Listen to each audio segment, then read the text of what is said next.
हो, इसको देख करके आपको ये मालूम होना चाहिए कि इनमें कौन सा स्वर मिला हुआ है। जैसे मैं आपसे बोलूं कि भाई बताइए की में कौन सा स्वर मिला हुआ है, तो जब आप अलग करेंगे तो इसमें जो व्यंजन होते हैं वो आगे आ जाते हैं और इसमें जो स्वर होता है वो पीछे रहेगा।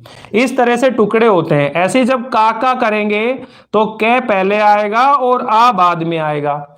और इसी ढंग से अगर हम बात करें की तो कै प्लस ई होगा। और अगर बड़ी ई वाली बात करेंगे तो ये बड़ी आएगा। यानी व्यंजन हमेशा आगे रहते हैं और स्वर बाद में होते हैं। तो व्यंजन और स्वरों के बारे में ये डिटेल आपके पास में होनी चाहिए। तो देखिए यहां थोड़ा सा मैं इसको पीछे खिसका देता हूं, आपको दिख नहीं रहा होगा।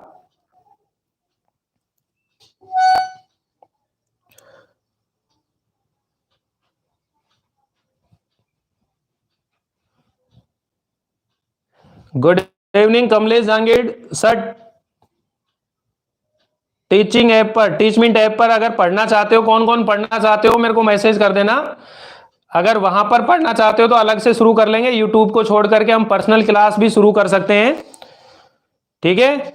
तो वहां पर थोड़ा आप लोगों को बढ़िया रहेगा कि आप लोग क्वेश्चन पुटअप कर सकते हो, पढ़ सकते हो अच्छे से, तो वहां पर शुरू कर सकते हैं। और ये क्लास जो है रिकॉर्डेड क्लास फॉर्म में आप लोगों को रेगुलर मिलती रहेगी यूट्यूब के ऊपर।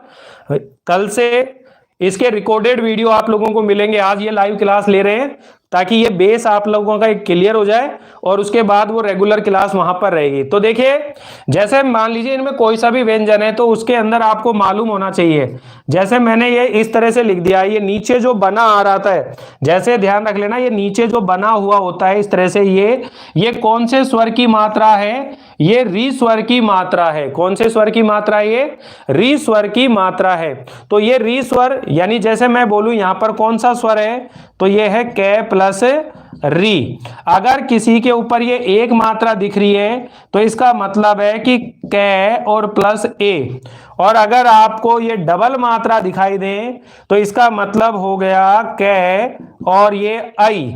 इसी तरह अगर को है तो फिर क्या होएगा? कै और प्लस ओ।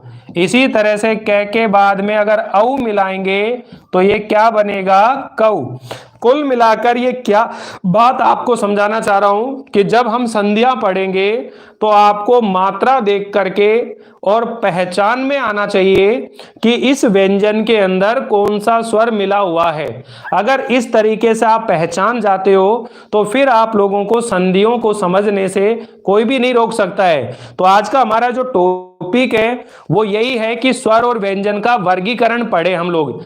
तो यहां ये कल जो है, इससे पहले जब भी लाइव क्लास ली थी उसके अंदर हम लोग इन चीजों के बारे में चर्चा कर चुके हैं। अब मैं आप लोगों को यहां पर स्वर और व्यंजन का जो वर्गीकरण है वो अच्छे से समझा देता हूं, ठीक है। अगर आप चाहो तो स्क्रीनशॉट लेना चाहो तो इसका ले लीजिए कि हमें किस तरह से सीखना है। ये 11 स्वर हैं, ये उनकी मात्राएं हैं, ये व्यंजन हैं। किसी भी व्यंजन के बाद में स्वर होगा और जब उसको मिलाते हैं तो उसकी मात्रा उसमें मिलती है। मात्रा देख करके हमें समझ में आनी चाहिए कि यहां पर कौन सा, बिल्कुल टाइम मिलेगा आप लोग स्क्रीनशॉट ले लीजिए। इसको थोड़ा सा नीचे अब ले लीजिए स्क्रीनशॉट ले लीजिए।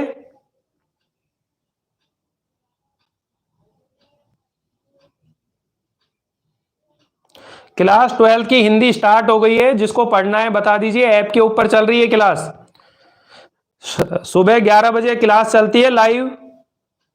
जिसको भी पढ़ना हो बता दीजिए।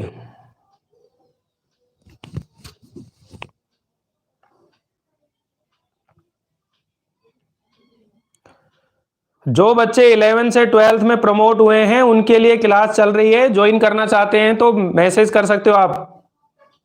साफ नहीं आ रहा? अब साफ आ रहा होगा, देखिए।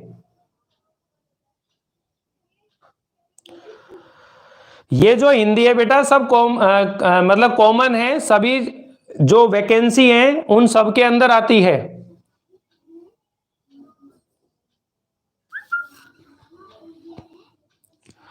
369 क्वालिटी बढ़ाओ, ये कहां से बढ़ती है भाई?